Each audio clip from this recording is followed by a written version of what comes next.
This is a brand new dark horror movie, and the film is constantly reversed, and the ending is even more unexpected. The main film starts with Peter, a schoolboy, who is startled by a small spider. The teacher uses a small glass cup to trap the spider, which, like Peter, cannot escape due to the nightly knocking from the wall waking it up. Whenever his cry attracts his mother, Peter will I would tell my mother that something was making noises inside the wall. However, my mother leaned against the wall and listened for a long time but heard nothing. But the next night, it seemed that something terrible was trying to break through the wall. Peter heard a voice in the wall calling his name. Shocked, he shouted, "Dad!" Vincent's father, who visited, heard nothing unusual. He suspected mice were causing trouble at night, so he took Peter to the warehouse the next day to buy rat poison to eliminate the pests. Peter detected a cinnamon scent from the rat poison. That night, the knocking persisted, and a girl's voice emerged from within. The girl claimed to be her sister. Due to her disability, her parents confined her within the walls. The next day, after learning the truth, Peter's gloomy mood lifted, and he felt cheerful. However, he was surprised when a school bully not only pushed him to the ground but also smashed his Halloween pumpkin. The next day, Peter found his sister in the wall. Instigated by the school bully, Peter planned to take revenge on the school bully, so he pushed the school bully down the stairs from behind when he was going home from school. Peter faced severe consequences. He was expelled from school and locked in the basement by his father upon returning home. For an 8-year-old, the dark basement was terrifying. After seeing Peter's painting, Dark Wind, the teacher decided to visit his parents. When he reached Peter's door, Peter's mother was reluctant to let the teacher in. Eventually, Peter's father arrived, and that was it. The teacher was invited into the house, but Peter's father was holding a hammer and bleeding. He poured the teacher a cup of coffee. When the teacher asked to see Peter, his mother became excited. She not only refused to let Peter meet the teacher but also shouted that he was unwelcome in their family, accusing and insulting him loudly. Peter, hearing the noise, kept knocking on the basement door to let the teacher hear him. The teacher was suspicious of the loud knocking, but Peter's father claimed it was just an attack sound. The teacher was frightened to see Peter's father holding the wolf's head, so he left quickly. That night, the mother came to the basement with a pumpkin cake and said that Peter could go out. When the mother was giving Peter a bath, the father asked Peter if he had thought everything through.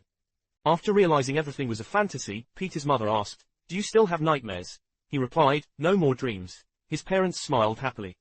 This seemingly warm yet creepy family is actually unsettling. Peter is trapped in a glass cup like the spider at the video's start. But the little boy Peter lives in fear every day. What's even more bizarre is that there is a voice in the wall saying that it is her sister. She wants Peter to help her escape the wall, but he is startled by an eye that suddenly appears in the hole. The sister in the wall warns Peter that their parents are murderers. If they don't escape soon, the next victim is likely to be him. Maybe it was them. She knew Peter didn't trust her now, so she told Peter that there was a body hidden in their yard. The next day, Peter was uncertain about the body before him. While digging the pumpkin patch, she discovered a hole. Was the sister in the wall telling the truth? Her digging nearly exposed her mother. Luckily, she claimed she was there to pick pumpkins, allowing her to escape. After her mother left, Peter immediately ran to her mother's room upstairs. He wanted to call his teacher and tell her that he needed help and hoped that the teacher would come to save him. However, he didn't expect that his mother suddenly appeared in the room at the door that he had checked many times and found nothing. His mother walked up and hung up the teacher's phone, and then he was angry. The mother took Peter back to her room. At this time, she saw a big hole in the wall of her son's room. She realized that her son had known their secret. So the mother was horrified and angry. Peter roared and then closed the door and locked him in the room. The sister in the wall urged Peter to act quickly, or their parents would soon harm them. That night, Peter saw his parents arguing downstairs, seemingly discussing how to handle him. It was Halloween night. The family acted normal and had dinner together. Suddenly, the father asked what was wrong with the dinner. The mother thought that the sauce for dinner was not delicious. It turned out that the father thought that the dinner tonight was better than the previous ones. After hearing this, the mother took a few more bites and found it delicious. But how could that be? The scent of cinnamon. When the father across the street heard the scent of cinnamon, he recalled that a few days earlier, when he took his son to the warehouse for rat poison, his son remarked that rat poison smells like cinnamon. The father turned in disbelief to look at his son. Seeing that the paste in front of his son was not moved at all, he knew that what they had just eaten was actually rat poison. He quickly asked his mother to call the police and an ambulance. However, as soon as he finished, his father clutched his stomach and screamed in pain. Peter had cut the home telephone line long ago. Now, the screaming father was vomiting black water after consuming a large amount of rat poison. Eventually, he collapsed and couldn't get up. The mother, witnessing this, grabbed a fruit knife and ran towards Peter, but unexpectedly stumbled midway. He still held on to Peter, who then kicked his mother down the stairs. She was fatally stabbed in the chest with her own fruit knife. Despite his mother dying, Peter took the key from her to rescue his sister.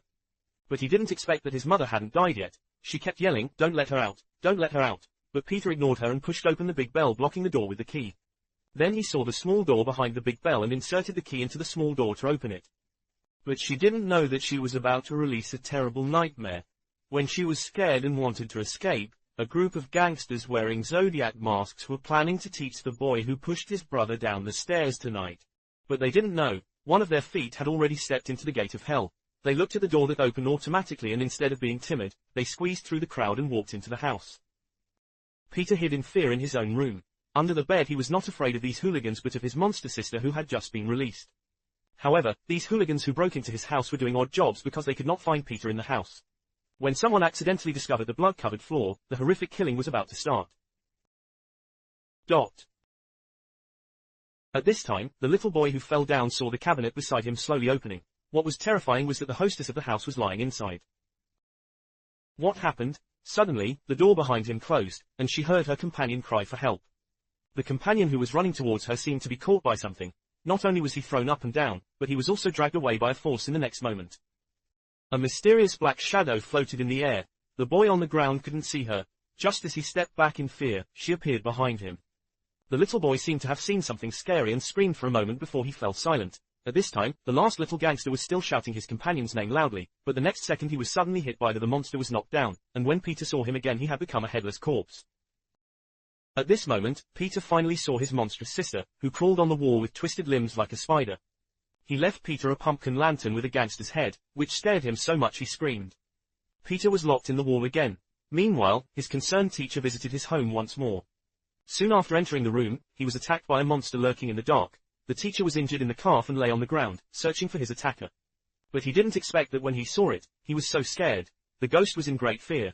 He wanted to open the door to escape, but he didn't expect that the door could not be opened. At this time, the teacher heard Peter yelling upstairs to let him run. However, the teacher could not run away now, so he could only go to he went upstairs to look for Peter. He carefully walked upstairs and through the corridor, eventually finding an arm in the room.